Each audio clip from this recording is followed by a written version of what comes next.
Has anyone felt a lot of maybe not anxiety, but like actual strong discomfort with not necessarily the situation in Israel and Palestine, because it's, you know, it has like scaled to like a very, very extreme point, but you know, people have been getting killed for a while now. But the media treatment of the whole thing is making me so angry. I don't know about you. I feel like there's not much to talk about. Israel is getting up for the genocide of Palestinians. It really isn't that complicated. I think that's not complicated. I think maybe it's not that complicated either, but I think the media treatment of the whole thing, I guess it depends on in which country you are, but in Canada is so biased towards Israel. Unsurprising for sure, but there's something I want to show you. So in terms of Canadians' opinion on, I'm going to show Canada because that's where I'm from, but in terms of recognizing the fact that Israel is an apartheid state, it's quite high relatively. Here you have, out of all Canadians, 27% of them believe that Israel is a state with segregation similar to apartheid. 14% believe a state with restricted minority rights, and that's almost half who believes that Israel is problematic. Then 22% believe a flawed democracy, 29% don't know. And at least in our context, I feel like people not knowing is it's very common for people to not know. There's so many misconceptions about Israel and Israel's relationship to Palestine. And if you notice here, the only people, because these are by political parties, the only people who stand out from the rest are the Conservative Party. Everybody, the New Democratic Party is obviously at 50% believing it's apartheid. Bloc Québécois is the second. It's the Quebec Party at 42%. Overwhelming majority for both that, well, I don't know if you'd call it overwhelming. It's almost at 60%. Almost 70%. Here it's 64%, who believe that it's either an similar to apartheid or at least with restricted minority rights, which is problematic, which you would recognize that Israel is problematic. But it's just the conservatives that most of them don't know, and most of them just go with a flawed democracy, which is and they're the only ones who actually commit to a vibrant democracy. The Liberal Party's at 6%.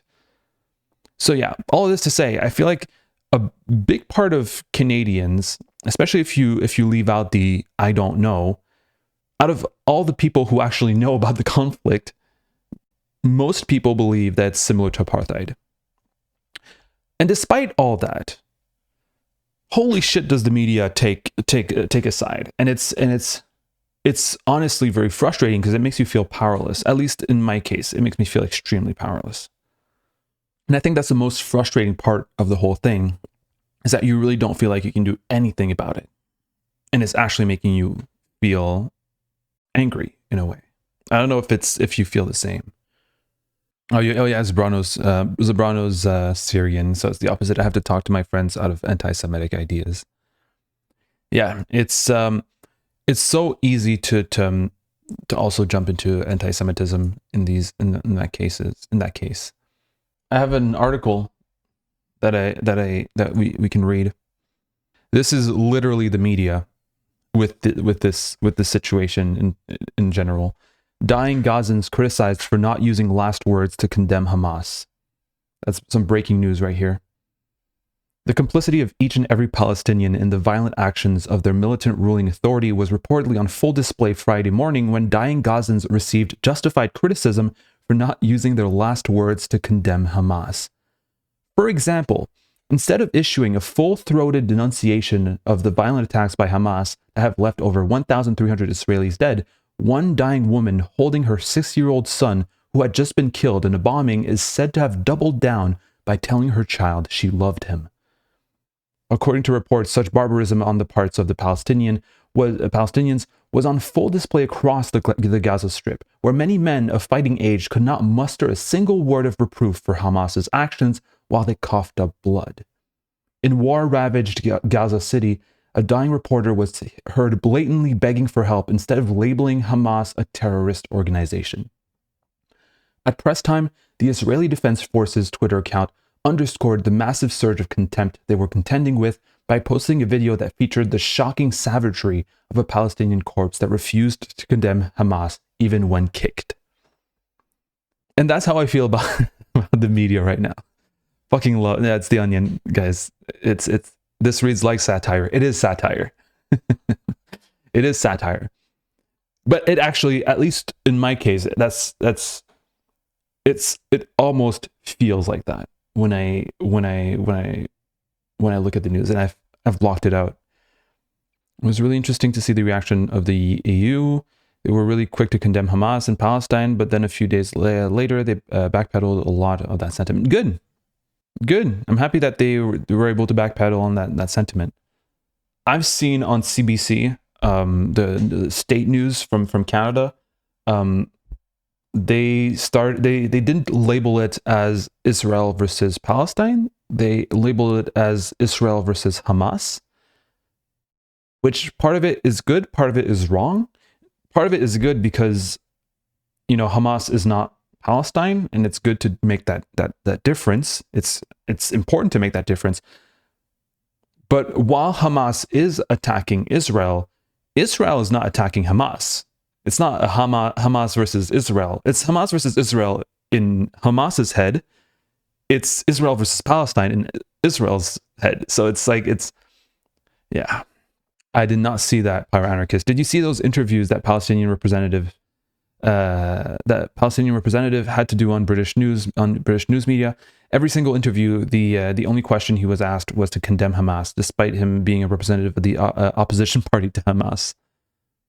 I love The Onion. Every time I hear from them, they have a good take. Yeah, it's really good. Not only is it giving their take on Palestine, but they're also doing what they should do, which is criticize the media's take on it. Yeah, exactly, Lex. Hamas versus Israel, but Israel is very much versus Palestine. Yeah. You are with Hamas or Israel? I don't think it's okay. I'm against Hamas, very obviously. Ideologically, I don't align with Hamas. I don't align with Israel either. But that doesn't make me a centrist or doing a not both sides. Because I think there are other alternatives to Hamas versus Israel. And one of them is being pro-Palestine. When people ask to condemn Hamas, when you look at Israel versus Palestine, I understand why people kind of feel a bit weird about condemning Hamas, even though they shouldn't be. If that makes sense. I don't think you should be weird about condemning Hamas because it's a pretty horrible organization. However, I think it's important when condemning Hamas to say it's the logical, if you want to stop Hamas, stop incentivizing people to join an extremist right-wing terrorist organization. That's the best way to stop it. Hey, do you want some stats? Or do we like data? Do we like stats? The GDP per capita, and we love GDP per capita on this stream because we're capitalists. Between in Israel, it's $22,000, $22,563 per year per capita in Israel. In Palestine, it's $1,036. It's $1,036, while in Israel it's 22,000. Okay, the unemployment rate is 3.14% in Israel, which is it's not bad. 3.14%, it's pretty good. In Palestine, it's 24%. A quarter of Palestinians are jobless, are unemployed. In Gaza, it's 46.6% of unemployment. Now, add to that the fact that they're under occupation. Add to that the limited access to water, electricity, and all of these. Are we really surprised that Hamas is a thing? Are we? Am I going to condemn Hamas? Yes. But understanding where it comes from, when you're condemning Hamas, you got to condemn Israel at the same time, because Hamas is a product. It's a reaction to Israel. And not just to Israel, but to Israel's treatment of the Palestinian people. Is it a reaction I like? No, of course not. But is it a reaction that's predictable? Hey, have we seen a resurgence of fundamentalist and terrorist organizations in occupied regions of the world? Have we ever seen that before? And are these terrorist organizations great? Are they no? But they're a reaction to anyway. I've said what I needed to say.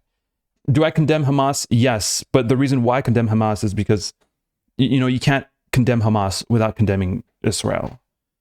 Both come hand in hand in that very specific context. So those were the stats. Those were my take on. A lot of my close ones are actually centrists on this. That's fucked. I think that the narrative is, well, at first I feel like saying that you're a centrist allows you the leniency to not be informed on the situation. If you're a centrist, then you don't need to be informed, because if you take a side, then you know that you'll be challenged on taking that side, and therefore you'll have to be informed. Being a centrist doesn't require you to be informed, so it's easier to take the centrist route.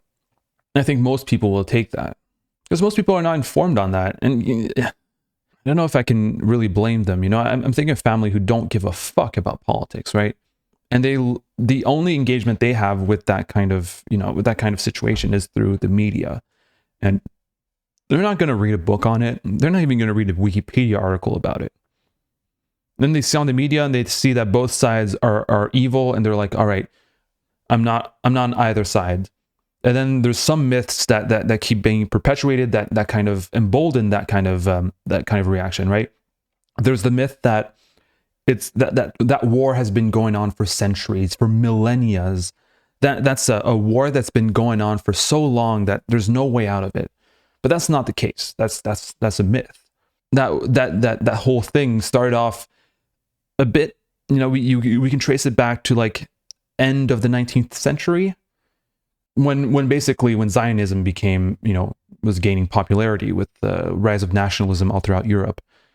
But before that, it wasn't much of a problem. If I remember correctly, 3% of Israel's or Palestine's population, or at least that region's population back when it was under the Ottoman Empire, 3% of that population was Jewish, and people were living like in happiness, and they were, I don't know, celebrating religious